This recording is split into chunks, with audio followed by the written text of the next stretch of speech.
The Vice President of the United States went on The View to sell a book about his faith. And when he was asked a few questions about Jeffrey Epstein on live television in front of millions of viewers, he begged. His actual words, "Let's talk about the book. I'm here to sell books. Please?" And let's talk about the book. I'm here to sell books. Communion. Buy my book, please. Eventually we will, but this is a good opportunity for us to get some clarity on stuff. Please. A heartbeat from the presidency reduced to begging to sell his book. You ever watch a guy try to steer a conversation away from a topic so hard that he nearly throws his back out? Because that's what it looked like when your vice president on daytime television white-knuckled the wheel right towards his own memoir. And a quick aside, Vance's book came out, and on the same day, a new book came out called There's Always Room by an Instagrammer that goes by Cats on a Couch. And that Instagram account exists for one reason and one reason only, to have more followers than J.D. Vance by the time he leaves office and to troll the ever-loving shit out of him along the way. And Amanda, the creator of the account, published a children's book about inclusion on the same day that Vance's book came out, simply to piss off J.D. Vance. You can get your copy at catsonabook.com.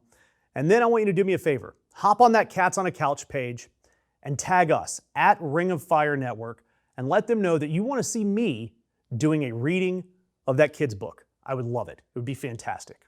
But anyway, going back to Vance's book, it's called Communion. And it came out and it hit #1 on Amazon, and by all accounts, you do that by buying your own books. But you know what book was #2? A book coming out next week by reporters Maggie Haberman and Jonathan Swan, which reports that the White House Chief of Staff, Susie Wiles, privately calls Vance a conspiracy theorist when it comes to Jeffrey Epstein. And in the words of Canada's most dignified voice, Alanis Morissette, isn't it ironic?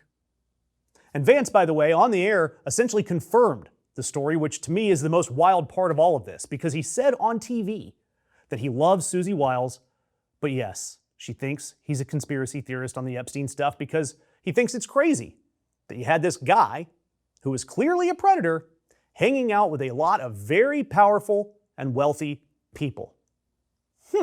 Just like his boss. I am, frankly, kind of a conspiracy theory on the Epstein stuff, and that story says that that's one of the things that's true, is that some people called me a conspiracy theory on the Epstein Susie stuff. Wiles called you a conspiracy and I love theorist. Susie, but absolutely, she thinks I'm a conspiracy theorist on the Epstein stuff because I think that it's crazy that you had this guy who is clearly a sex predator who is hanging out with a lot of very wealthy and powerful people. And on that little point, J.D. Vance isn't wrong, because it is crazy.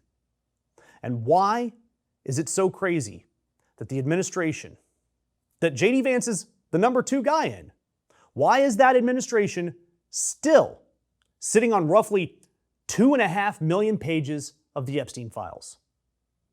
And Sunny Hostin, she asked J.D. exactly that. He gave the most pathetic Trump lapdog answer ever, saying, "My understanding is that a lot of these are duplicates. We are not holding anything back." My understanding is that 2.5 million, Sonny, I'm going to check on this to make sure, but my understanding is that a lot of those are duplicates of things that have already been released. So we're not holding anything back. Duplicates. 2.5 million pages of duplicates. That's a lie. And we know it's a lie because we know that many of the documents that mention Trump are still not released. And if most of them were dupes, why the hell wouldn't you put them out there? Hey, look, it's nothing but duplicate pages. But please, beg, just like J.D. Vance did, beg to ignore the alleged abuser in the White House. And then please, please buy my book about faith. And look, I've already covered how deep J.D.'s loyalty runs because we just reported that he was the one in the Situation Room that cooked up the plan to use Tucker Carlson to scrub Trump's name out of the Epstein story using Ghislaine Maxwell. By the way, again, sorry, do I have to defend my boss? I know you guys don't always appreciate this. J.D. Vance has been trying to change the subject for his boss the entire time. It's nothing new. And then J.D. Vance gave the laziest Trump defense, and not the hoax part. But J.D. Vance went with the excuse that Trump kicked Epstein out of the club and reported him to the police. Of course, he left out the part that the investigation had already started. Thanks. Great job, Donald Trump. And by the way, Vance's interview on The View, it had a lot of great moments. And my favorite moment, it didn't have anything to do with Jeffrey Epstein. Sarah Haynes reminded J.D. Vance that he once called Trump America's, and I've got to be careful with the algorithm here, so he once called Donald Trump America's version of that German guy with the mustache, that evil guy, the really evil guy.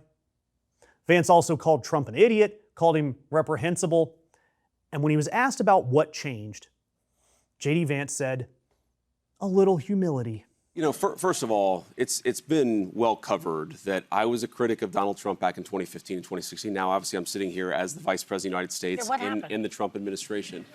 Well, Joy, a little humility, actually. Aw. Trump went from the orange Führer to a little humility. Humble. And by the way, to us, it means a lot if you hit that subscribe button or hit the like button, because it's up to independent outlets like us or like Instagram accounts like Cats on a Couch to keep people like J.D. Vance accountable.